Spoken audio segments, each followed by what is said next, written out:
The issue of national security dominates proceedings on the floor of the House of Representatives, as the attention of the House is brought to the recent killings in Benue State by suspected herdsmen. Attack by alleged army personnel on innocent residents of Naka in Gwe West local government area of Benue State, and the inability of the army and other security agencies to quell the incessant murder of indigents of Benue State by armed herdsmen. 22 people in my local government of Guma this morning were slaughtered in their sleep around 3 a.m. in the morning. They were killed by herdsmen. The lawmakers observe a minute's silence for the victims, and the floor opens for reactions by members, with some calling for the removal of the service chiefs. What would the period of the election look like when we have intruders coming in from Libya, as told by our president? When we do not even know what our problems are? When we do not know who the attackers are?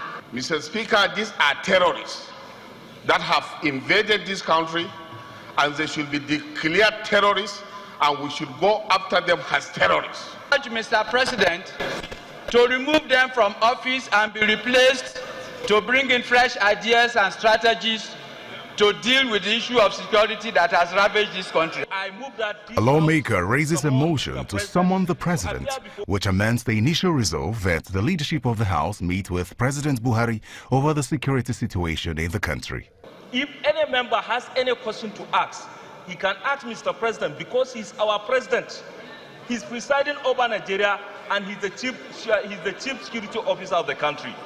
So I move that this House summon Mr. President to appear before us to address security issues and to answer questions. Those in favor of the motion say aye.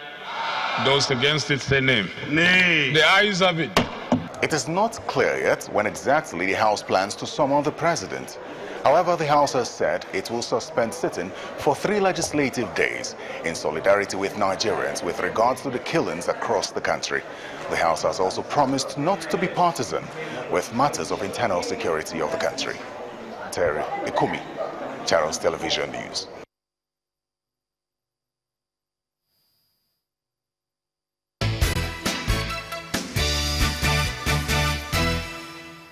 Welcome back. That's what we're focusing on today. Can't help but just ask what is going on with all of these killings everywhere.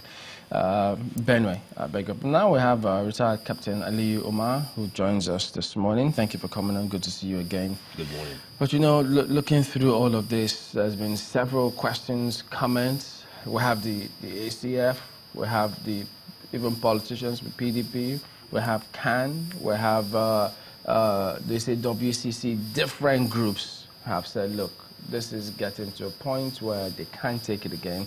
We have another group who are saying, look, they are endorsing self-defense. Look, in your perspective, what do you really think is going on? Let me put it summarily before I extrapolate. A conspiracy of silence is on. It's been there, it's still there, and it's festering. What do you mean by that? Well, a conspiracy, to start with, is a group of people coming together with an intention to do something harmful or having done something harmful. Okay, they conspire to do that. So we can look at the bandits killing our citizens as conspirators. Now, what is a conspiracy of silence? A conspiracy of silence is when you keep quiet about something that should generally be known or is already known. Now, why do I call this a conspiracy of silence? This thing is so loud, you can smell it.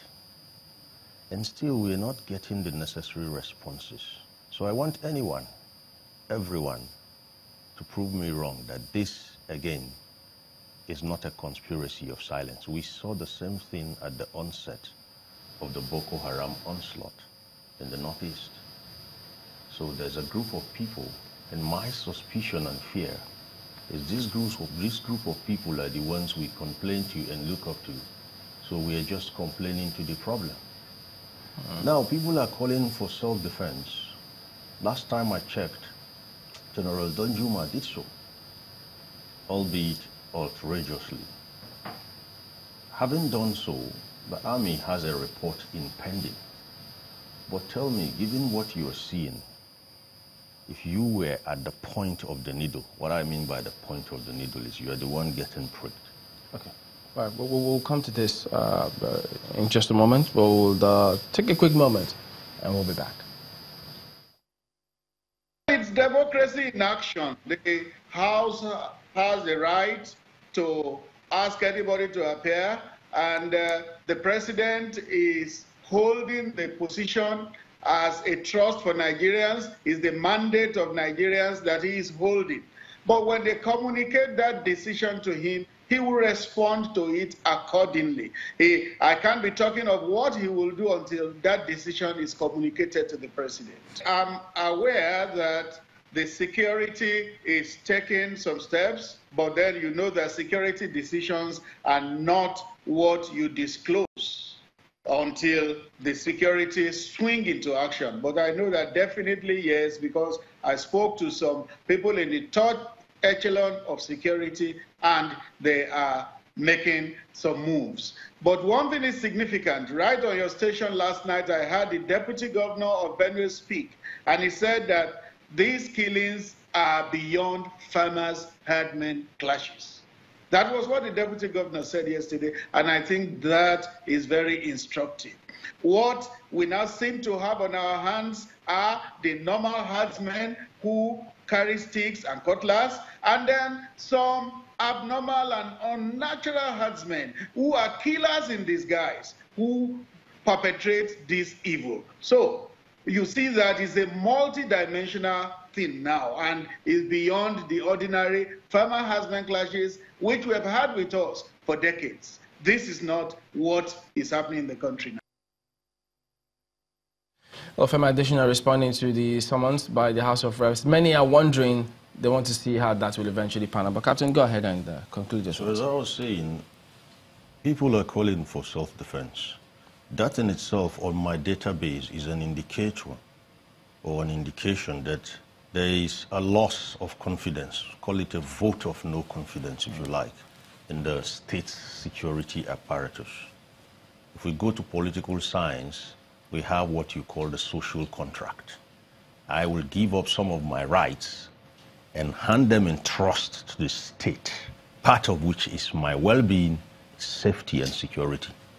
And when the state cannot begin to take custody of that, naturally as human beings who are wired in our DNA to survive, I'm going to look for another means.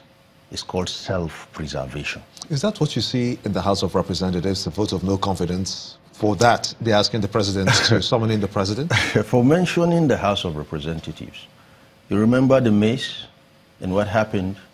What guarantee do you give me now that those senators are any safer than Federal Government Girls College Chibok? Don't forget, the insurgents were armed. Here they were barehanded. They went there and executed a civil coup and desecrated my democracy. So if you cannot be that secure, if the mace is not secure in the hallowed chambers, how secure is the senator in that chamber or even at home? In fact, who is even the chieftain, the security chieftain of that place? Because so the people could have been armed. Of course, if they were armed, we would have said fine, but they were barehanded, 10 fingers. All they did was open their eyes and make noise. No, people say this is just political display. Whatever it is, they don't need to carry out. Whatever it is, we have made a statement. We have written our scripts, and the dividends will fall in as we go. That's our hallowed chambers, for God's sake.